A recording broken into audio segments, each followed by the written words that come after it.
Good morning, it's 5:44 a.m. and I'm up late again, but I've got four big old logs on the fire, each with a layer of burned scabs from yesterday evening that break off when I rearrange them.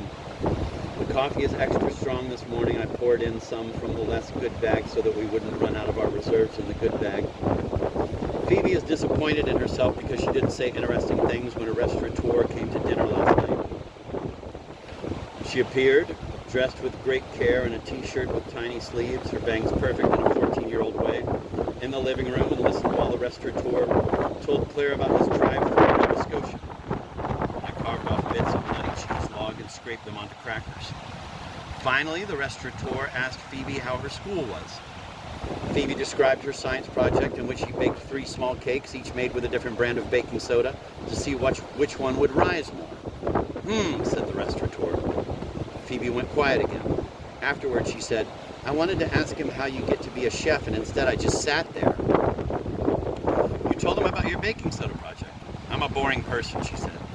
I told her that she wasn't a boring person, and she insisted that she was, and I countered that she wasn't, and then we got onto the subject of the unnecessary repaving of Calkins Road, which took us to the subject of war crimes, and that we discussed till 10:15, which is why I got up late.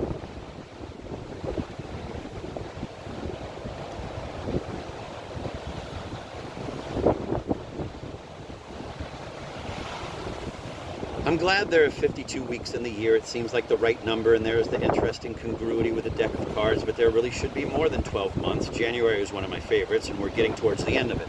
My children are practically grown, and my beard, I'm not at all content with my beard. Fortunately, February is a pretty good month too, so I'll still be okay. They're all pretty good months, actually. It's just that there aren't enough of them. On New Year's morning this year, Claire got us to drive to the ocean to watch the sunrise. That outing was what made me suddenly understand that I needed to start reading Robert Service again and getting up early.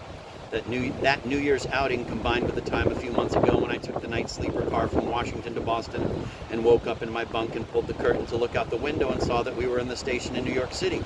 And I realized that I was passing through a very important center of commerce without seeing a single street, and that something similar was happening in my life.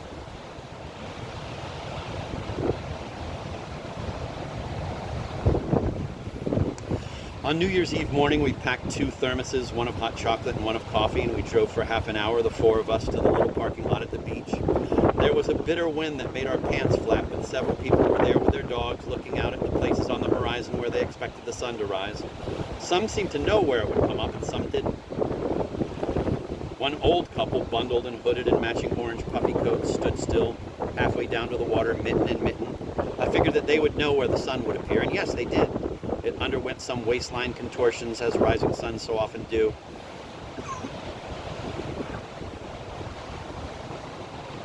Narrowing first and then oozing out as if from a puncture in the seam of the horizon. And then the sky around the puncture point became inconceivably blue.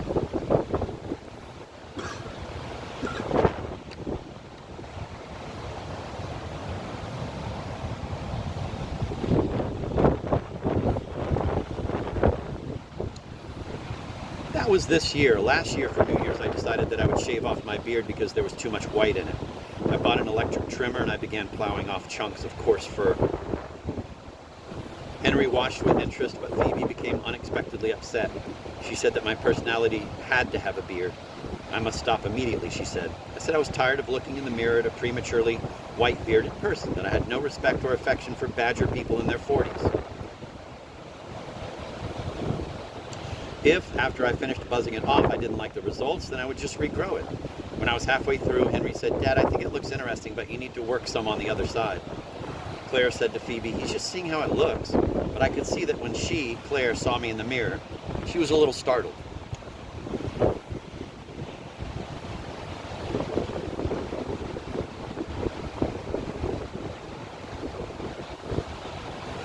You see, Claire had never seen me beardless. I've had one since I was 18, and in years past I've been more than a little proud of its curly density and its russet highlights. By the way, you can trim a beard, I've found, using a double-bladed disposable razor. You shave over the beard's shape as if it were your jaw and chin. I originally grew the beard because I thought I had a thin, weak face, which I did, but over the years, without my knowledge or consent, it had changed into a plump, weak face. The mouth was the main problem. I had always thought that I had a generous ho-ho-ho sort of mouth, the mouth of a back-slapping mountain man. quick with a knock-knock joke or a kindly word, but it turned out, when put in the context of my upper lip, that my mouth was pursed and almost parsoned. That evening, Claire kept getting caught by surprise by my face. "I can hear your voice in the room," she said, "but when I look up, you're not there," she said. I buried my head in her bathrobe so that she wouldn't see me. I was reminded of a time in 7th grade when someone kicked me during a soccer game, and I spent the day with a puffed lip and thick twists of toilet paper projected from both nostrils.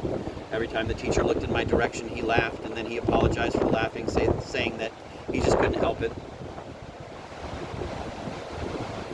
"It was a good experiment," Claire said, "worth trying, but she liked my beard and wanted it back. I began regrowing it immediately.